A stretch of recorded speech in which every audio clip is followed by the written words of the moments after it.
Part 1. Scope of the humanitarian crisis. The Russia-Ukraine war has created one of the largest humanitarian crises in Europe since World War II.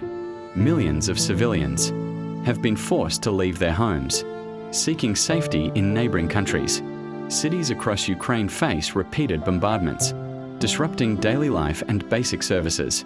International organizations warn of a growing number of internally displaced persons, with entire regions struggling to provide food, water, and shelter. Hospitals and schools operate under extreme pressure, while families endure psychological trauma and uncertainty about the future. European countries have opened their borders, but the scale of the crisis presents unprecedented logistical and social challenges. Part 2. Refugee flows and European response. Over 7 million Ukrainians have crossed into EU countries since February 2022. Poland, Germany, and Romania have received the largest numbers.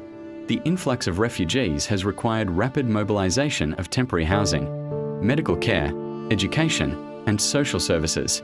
The European Union activated the Temporary Protection Directive, granting legal residence, access to healthcare, and social support. NGOs and volunteer networks have been essential in filling gaps, offering psychological support, language courses, and community integration programs. Despite these efforts, disparities exist between countries in the speed and quality of assistance.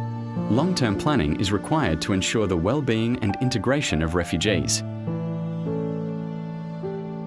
Part 3. Vulnerable populations and social challenges.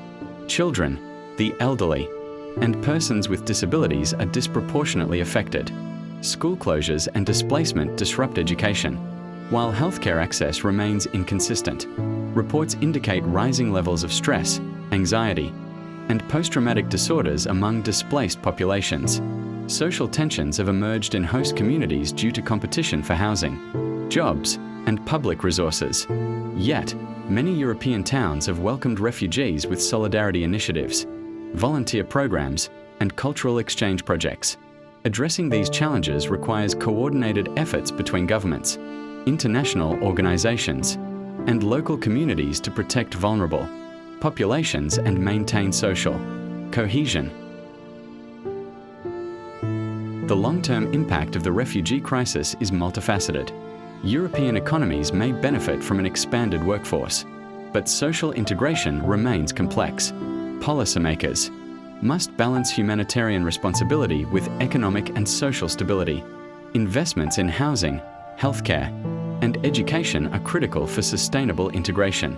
Cross-border cooperation and EU-wide policy coordination are essential to manage migration flows and protect human rights. As the conflict continues, Europe's approach to humanitarian support and refugee integration will shape its social cohesion, political landscape, and regional stability for years to come.